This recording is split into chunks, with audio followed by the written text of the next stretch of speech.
Good morning, good evening, good afternoon, whatever time of the day you're watching this broadcast. This is Dr. Eric Tangu Monkem with IEM Approach, where we inspire, equip, and motivate people to discover God's great potential in them, develop that potential, and deploy the potential. The reason why you were born with great potential, the reason why you have been given much, is because there are specific needs that you and only you alone will meet those needs. I want you to understand that it's going to take time, it's going to take energy, it's going to take effort for you to be all God created you to be. You are not the result of an accident. God designed you and has positioned you here for a time such as this. We are going to continue our discussion on the subject of racism. And I'm speaking from my book, Racism, Where Is Your Sting? A provocative look at the origin and the ending of racism. If this is your first time of watching this broadcast, I want to welcome you. Please do me a favor. There are three things I want you to do. The first one is to share this broadcast, invite other people to join us, subscribe to my channel, and get a copy of the book, Racism, Where Is Your Sting? The book is here. It's going to change your life. Don't only get a copy for yourself, get copies for some other person. We are now in chapter 4, and we are looking at lessons from the past.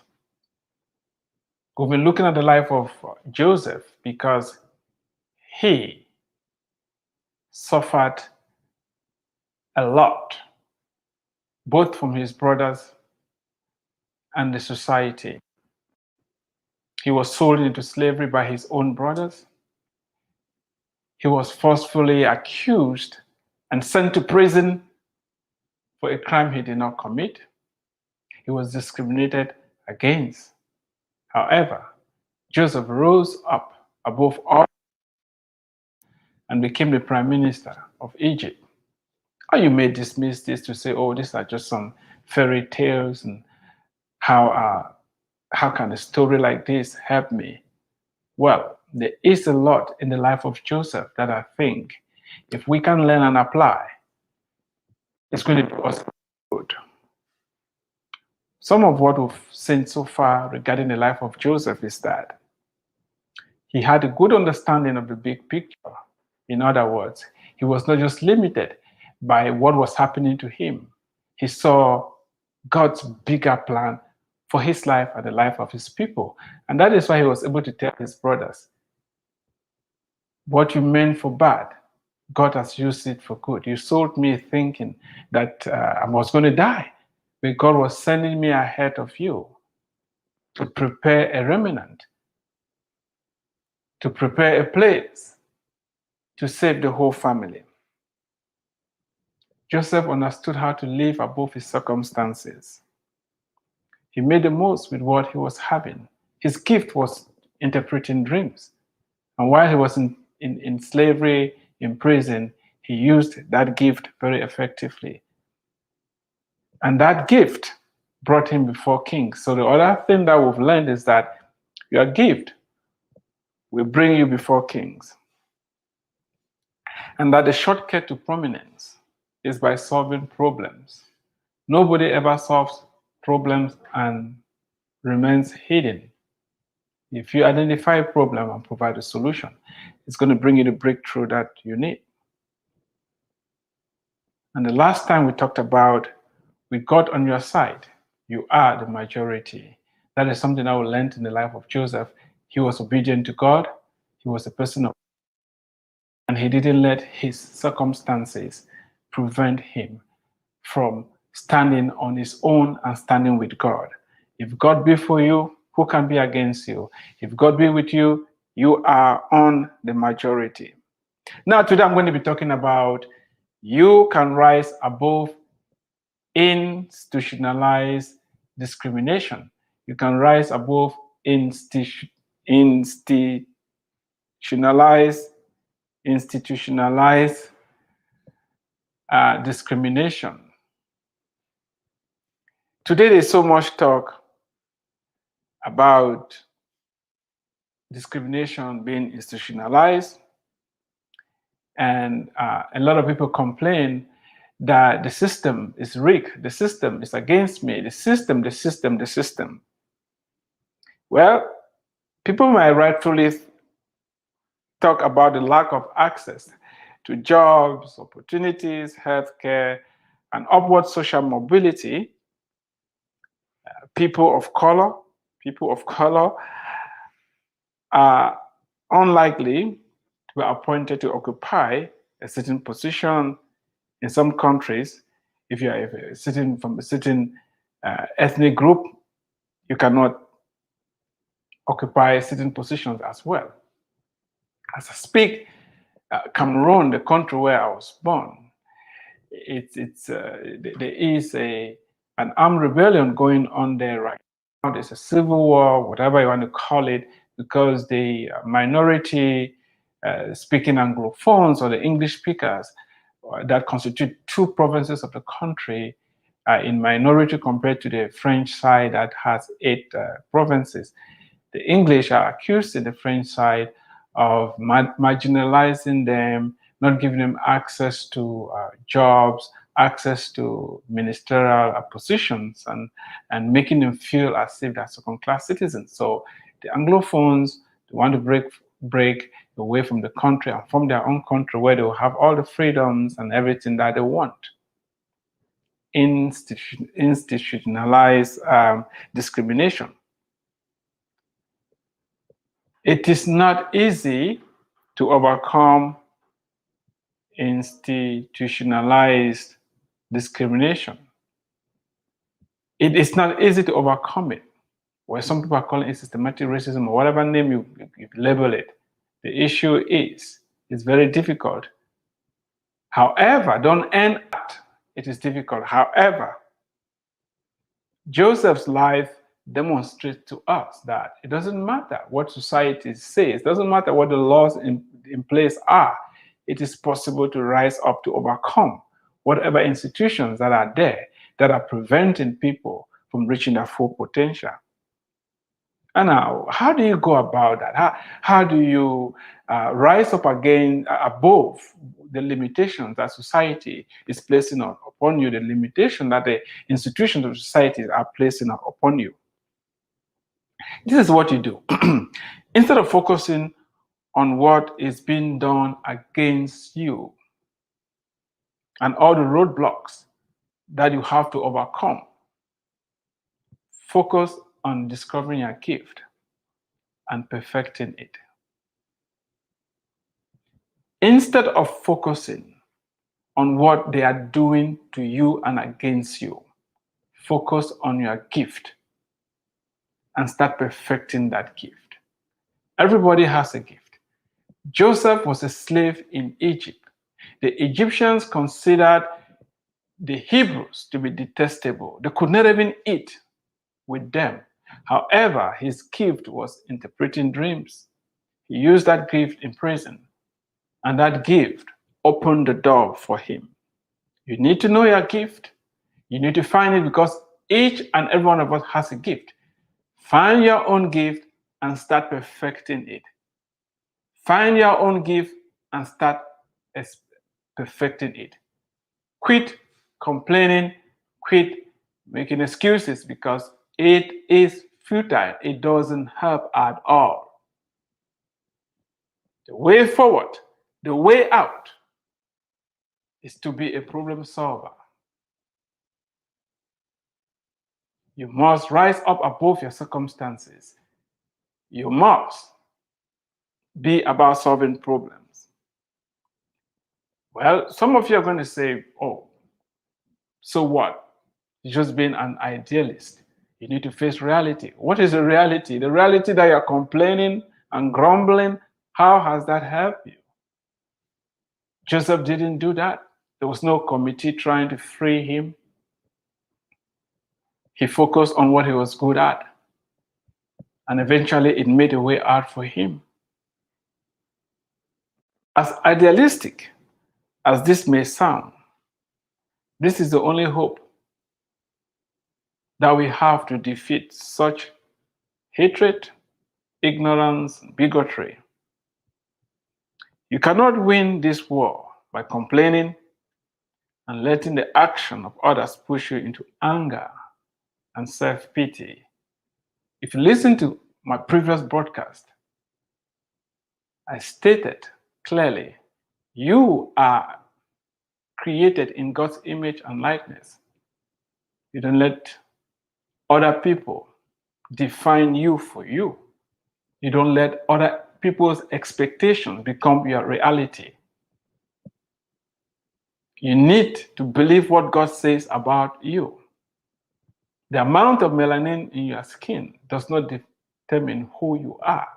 And anybody who thinks because somebody has more melanin, it somehow makes them less human, that person has a serious problem. They need help. Why will you allow such a person to influence your self-worth and how you value yourself? If a madman collects your clothes, puts them on, you don't chase down the madman, you go and dress up before you try to collect your clothes from the madman. Because if you're running around naked and accusing the madman, oh, I'm running around naked because the madman took my clothes. Now you may be wondering, what am I talking about? When we were kids, we go to the stream to take a bath, you undress and put your clothes on the banks of the river, and you jump in and do what you have to do. In that case, if you jump into the river, you're naked and your clothes are on the banks of the river, and a madman passes by, because where I grew up, mad people were not locked away, they move around. So if the madman passes by and picks your clothes, you don't come out of the stream naked and you're chasing behind the madman. You need to go dress up first. If not, people will think you are now the mad person. And that is why when people are trying to tell you that you are less human, when anybody is trying to tell you that because you look a certain way, you sound a certain way, you are less human, you don't chase them. Don't go behind them. You need to be you. And that is why tomorrow I'm going to be talking about why you have to be yourself, why you have to be changing you. Don't worry about changing other people. This is about you. How are you handling the situation? Joseph was not having an army of social activists. I'm not against demonstrating and pressurizing other people to make adjustments and the government to pass laws and make changes. I'm not against that. What I'm saying is that if you are not freed as an individual, no matter what laws are passed, you're still going to be in bondage because you don't see yourself to be whole and complete. I just had a conversation with somebody and I was telling them that I had my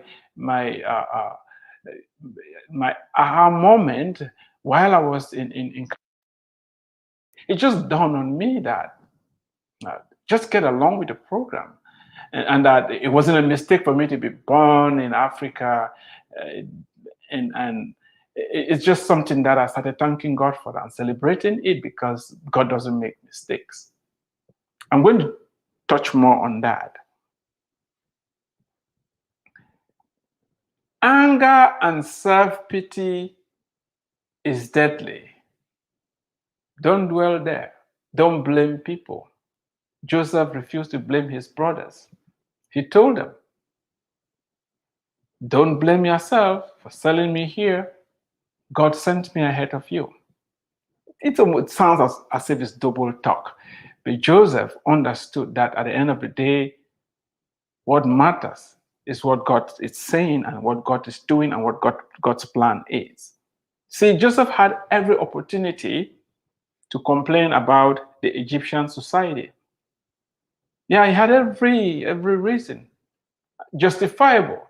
He was enslaved. He was bought and brought there out of his will. He was enslaved. He was sent to prison, and these people hated the Hebrews and considered them to be subhuman. He had every reason to complain because of the discrimination, the oppression, and the slavery was part of the society. You know, Joseph could have bemoaned the lack of opportunities and upward mobility because he was a slave. He was working for free for his master, making him tons of money, because we are told that the master's business flourished, but Joseph was not being paid. Instead, he was forcefully accused and sent to prison. But what did Joseph choose to focus on? He chose to focus on what he could bring on the table. He focused on what he was already having, what he didn't have. Joseph focused on what he was bringing on the table. He focused on what he was already having. He could interpret dreams. And that is why when he was falsely accused and sent to prison, he saw two other prisoners that were depressed, downcasted, and he decided to reach out to them. He didn't say, oh, rot in your corner. And by the way, I was sent here forcefully. Why should I care about other people? He cared for people. And that is why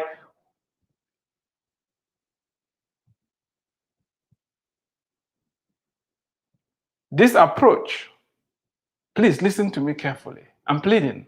If you're watching this, if you're listening, I want to go over it again because it appears to be very simplistic, but it's powerful. It's just like the law of reaping and sowing. You know, most people break that law and they're like, who cares? You break the law, the consequences of the law are in it. If you don't sow, you cannot reap. If you don't sow, you cannot reap. If you don't plant, you cannot harvest. So focus on what you can bring on the table and what you're already having. It's going to bring you breakthrough. It's going to break systematic racism, discrimination, call it institutionalized, whatever you want to call it. This approach is counterintuitive, but therein lies the power for holistic transformation. If you truly want to be free, I'm talking to you as an individual. It starts with one person. Remember, I already said the crowd from the last broadcast. The majority is never right. Most of the times, if you look throughout the entire Bible, the majority was always wrong. The crowd was always wrong. All the time. No single time that the crowd figured it out. And that is why you need to be careful when statistics are being thrown out there. Oh, everybody is doing this. Everybody thinks like this. Don't follow the crowd. Be willing to stand as an individual. Thank God that God always stands with the man or the woman that stands up with him. Throughout scripture, God uses individuals. And that is where you need to be. See, when we focus on doing what we can and get better at it, eventually doors will open. It's going to take time and a lot of work to get good at what you were ordained to do. It's okay to work hard. It's okay to sweat. Work hard, work smart. Remember, it's going to take time to develop yourself, to deploy. That is where you should be focusing because you already have potential in you. You are gifted already. Don't get distracted by what other people are doing or what they're trying to do to you.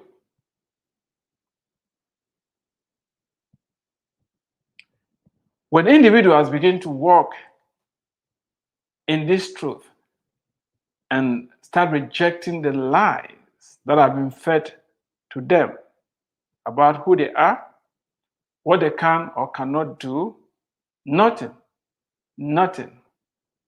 even institutionalized discrimination will be able to stop them. Do you really want to be free? You need to be transformed by the renewal of your mind. Stop believing lies that have been fed to you. That, oh, having more melanin, so-called black, it's inferior, or being white or pink. I don't know. I haven't seen, as I kept saying, I haven't seen somebody that's as white as the color white or white as a sheet of paper, a white sheet of paper. It's rather constructed, convoluted terms that those who came up with those terms have a nefarious agenda, and we need to reject them. Don't buy into the lies. There is one human race. There's one human family.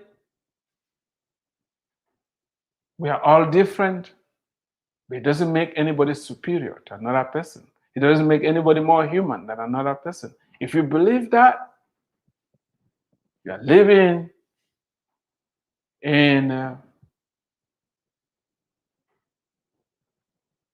world that you've created through the figment of your imagination. Do you really want to be free? Then you need to affirm this one human family. We are all equal, though we are not the same. None is less human. We are all God's children. See, if you think this cannot break institutionalized discrimination, ask Nelson Mandela, who after 27 years in prison, oversaw the dismantling of an oppressive apartheid regime that believed dark-skinned South Africans could not participate in government, even though they were the majority of the population. It took him 27 years, but he believed that his people will be free. It's a struggle. It needs to continue. Now, there's something about Joseph's life that I want to bring up. Why was he different? Why was he able to overcome all the almost insurmountable obstacles that he was facing? There's one thing that enabled him to overcome institutionalized discrimination in Egypt. It is written, by faith. By faith, Joseph, when he was dying, made mention of the departure of the children of Israel and gave instructions concerning his bones. Joseph was a person of faith. He understood even before his brothers came, because his father taught him, because his father's father taught him, and Abraham, God had promised Abraham, I'm going to bless you sometime in the future. I'll bless you so that you'll be a blessing to the entire world. And sometime in the future, your generation is going to go down to Egypt. They'll be enslaved. After 420 years or so, they're going to leave Egypt. Those stories, that promise was passed on to the generations, and Joseph was aware of those stories. And that is why he instructed his brothers, when I die, I know a day is going to come when we leave this place. We're going to get out of this place and move to back into the promised land. Joseph knew that his circumstances were temporary.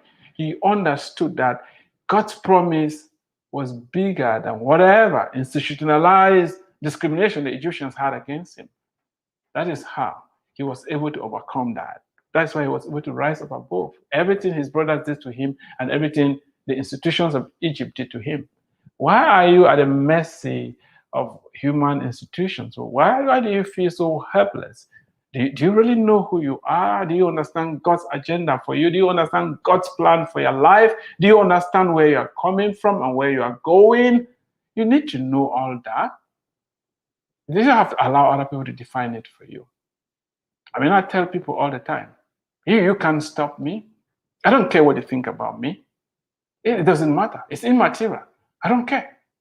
Do you know where I'm coming from? Do you know where I'm going? Then why are you trying to, how can you stop me? You don't. You're clueless. You can pass all the judgment you want. You can believe all what you want about what you think about me. That is on you. I'm not going to go there. I know who I am. I know whose I am. You may even think, oh, this guy is oppressed and he does not know. Really? Who told you that? What do you know about me? Do you know my origin? What do you know?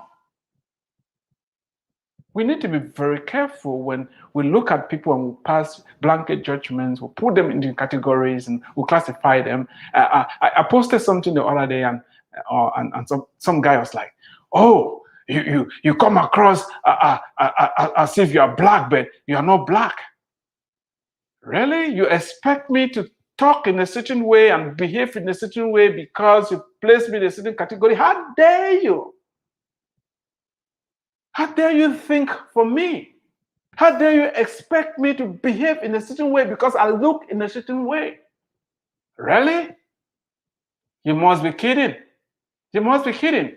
One of the most insulting and one of the most degrading things that people can do is when they meet somebody and in their mind, they're already thinking, because this person looks like this, they must act and behave like this.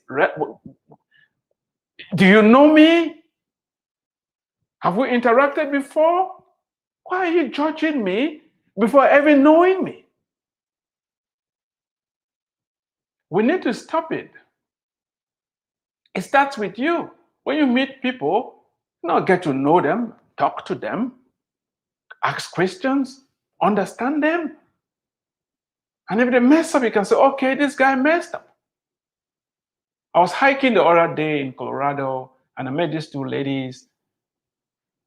And we were just, we're just talking. And it turned out one of them stopped in Colorado on her way to California. Her husband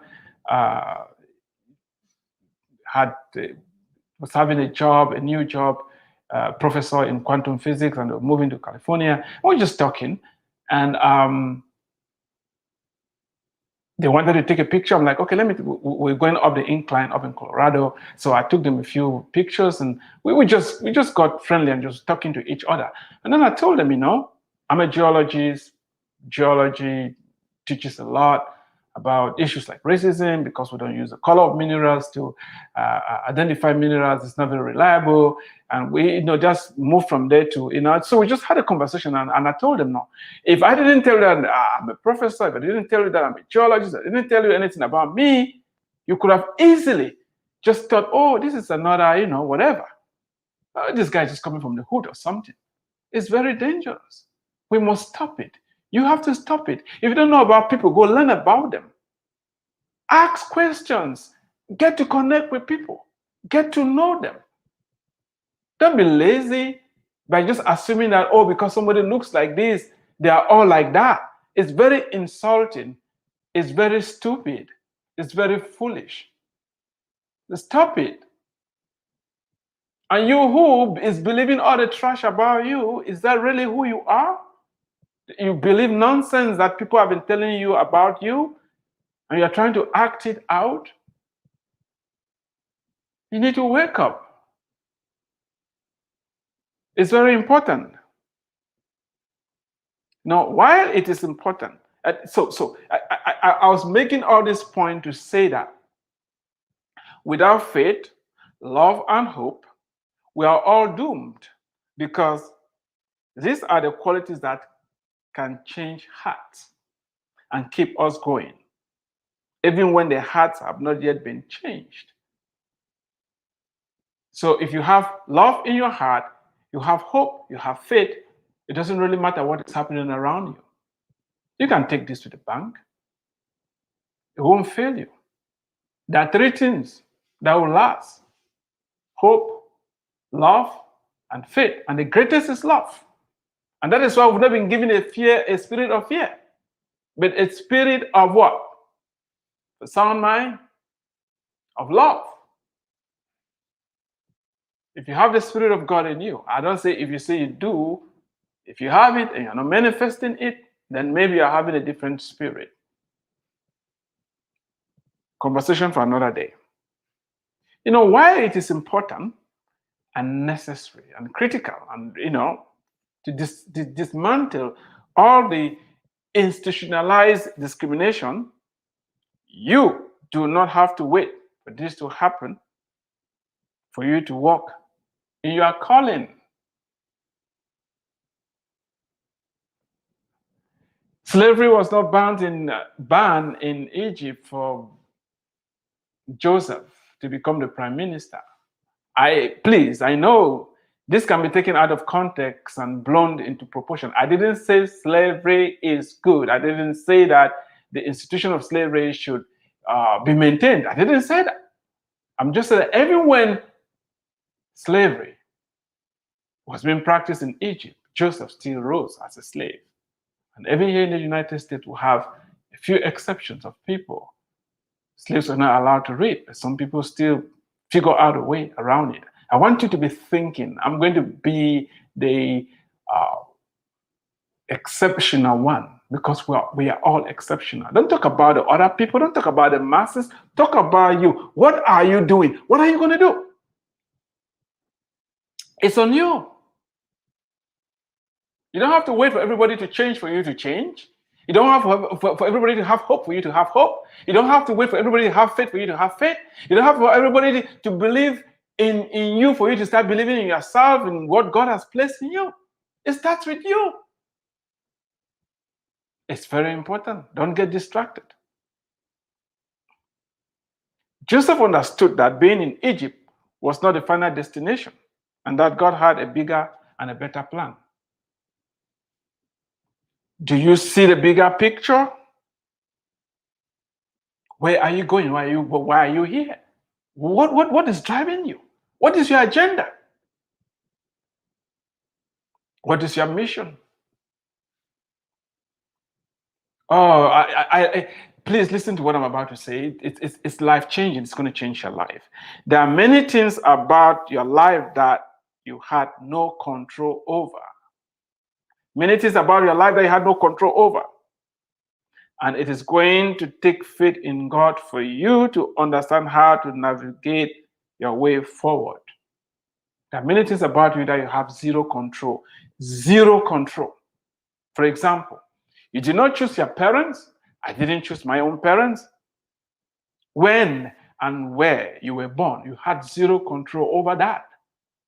I hear the rolling 20s where the American economy was booming and things were great. Would you have rather been born in the 20s? What about the 60s? What about the 70s? What about the 80s? I don't know. But you are here now.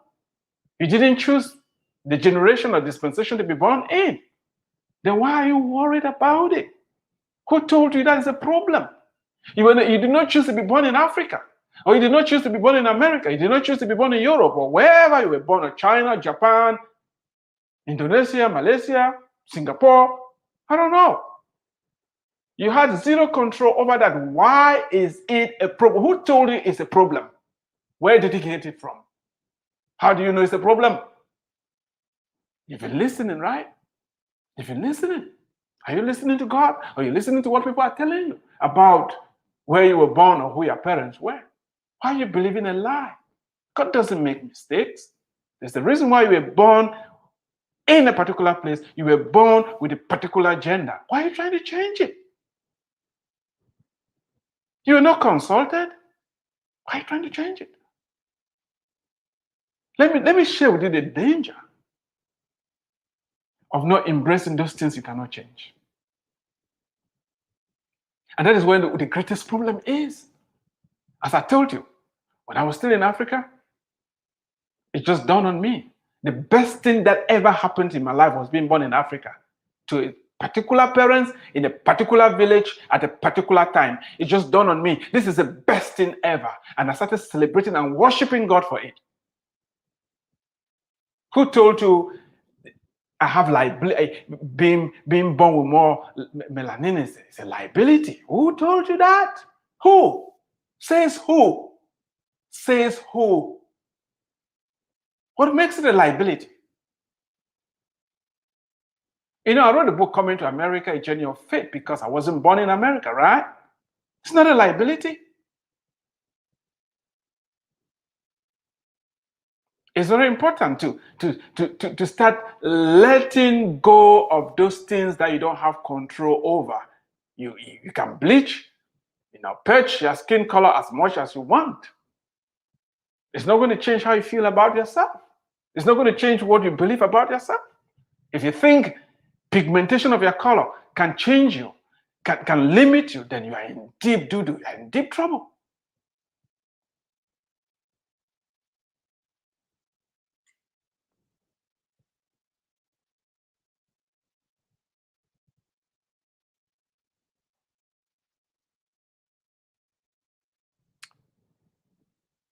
Do not let anybody tell you that any of those things that you did not choose can stop you.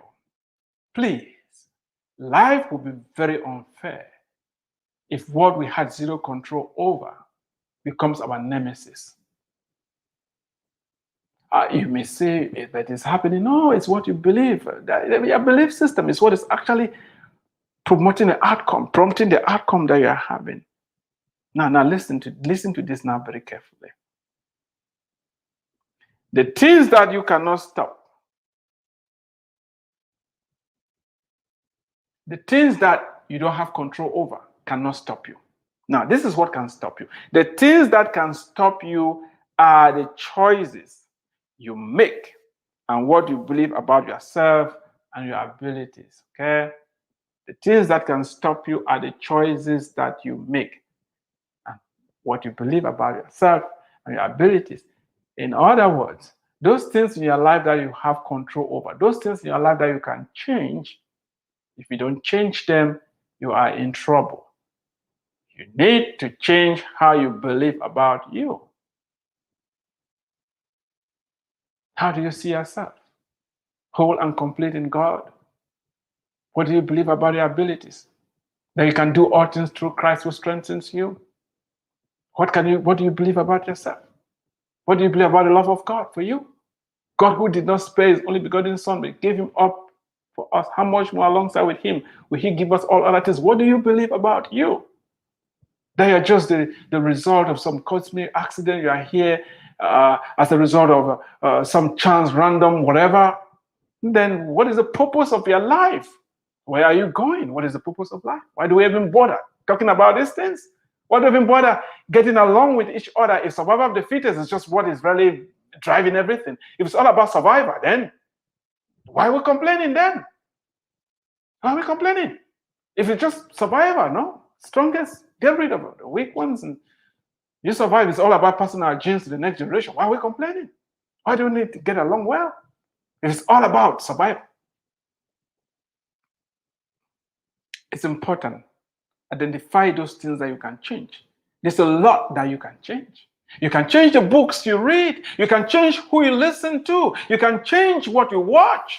You can change the places you go to. You can change the people that you're hanging around with. You can make those changes. It's difficult, but you can. What you cannot change is your parents. You're already born once. Yeah, I mean, you could be born again, but you cannot change your skin color. You can bleach all you want. You're not going to change your DNA. You cannot change the continent you were born on, the day you were born on. You're born. So it's important to know that. Let it go. Focus on the things that you can change. Change your friends. Change your environment. Do you know I flew 8,000 miles, more than 8,000 miles from my country of birth to the United States because I wanted to learn more about geology? I wanted to go to school so badly. I left my family. I left my parents. I left my wife, my 1-year-old son. We were just newly married. I left everything behind, flew more than 8,000 miles because I wanted to go to school. Why are you living a couple of miles away from world-class universities, community colleges, a lot of opportunities? You don't want to take advantage of them and you're complaining. Oh, they've done this to me. They did that to me. They did that. How is that helping you? How is that helping you? You complain, you get up in the morning, sit in front of the TV and watch TV all day and goof around. How is that helping you? Oh, but you don't understand. Of course, I don't understand. How is that helping you? Joseph had everything working against him. He chose the high road. And that is why I'm challenging you to choose the high road. Have faith that God will perfect his plan for your life by making use of you as you are. You don't need to change to be somebody else for God to use you. You don't need to change your ethnicity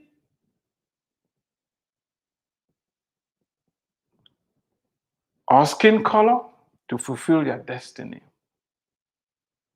This is ground zero. If you want to rise above institutionalized discrimination, it's important for you to accept you the way you are.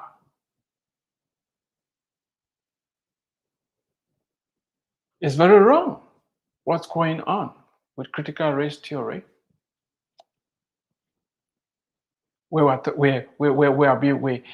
some are believing that you have the oppressors and the oppressed, and there's just no way out of this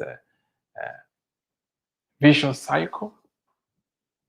Joseph didn't analyze the situation like that. He was in a difficult spot. But what mattered the most is that God was with him. Since I started this series and throughout the whole book, I condemned vehemently all acts of evil, all acts of discrimination, all acts of injustice. I condemn it. I condemn it. But if you don't listen to me carefully, you think that I condone it. No, I don't. I've even said, if you go back and listen, that racism is to use racism to cover up evil, to use racism to excuse evil is wrong. Because what we even call racism is a manifestation of the wickedness in the hearts of people. It's just what it is, plain and simple. You cannot say, "Oh, racism caused me to kill somebody," or "Racism made me." Racism made you how? You tell me. Were you somehow overtaken by this force? What is that racism? A spirit? What is it that took hold of you, that you see another human being made in God's image and likeness, and you think, "Oh, they're less human"? Really? You got a problem. You got a problem. So we don't have to allow this made-up social construct to continue to divide, to continue to enslave. I mean, shockingly, I have been accused of black privilege. Yeah, there's something like that. There's white privilege, there is black privilege, there is immigrant privilege, there is privilege. Where are we going to stop?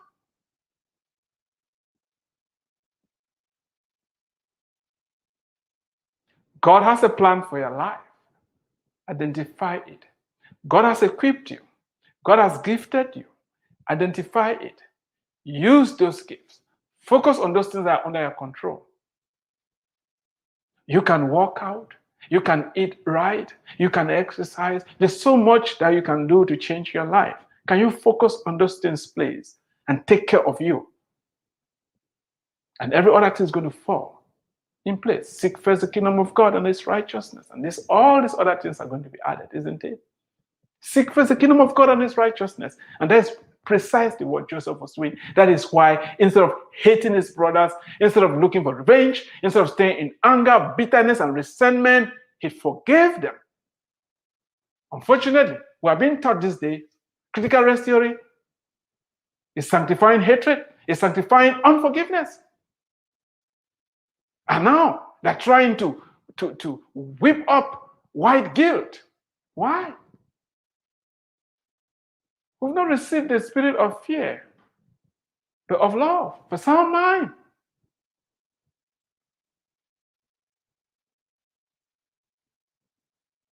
There is one human race. There is one God. And you can rise up and overcome and be unstoppable no matter where you are when you believe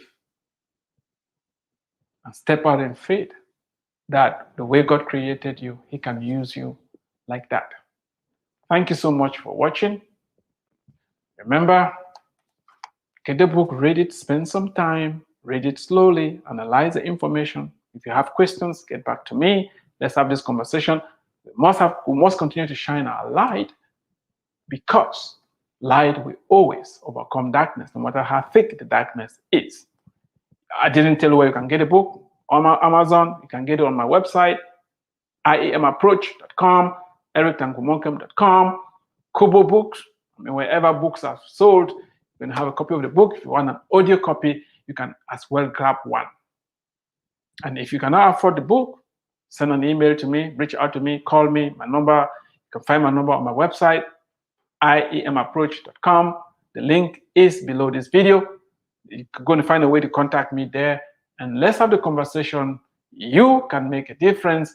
We don't need a majority. It needs to start with you. God bless you. Have a fantastic day. Stay tuned for more updates. If you haven't subscribed to my channel, please do so and share this. God bless you immensely.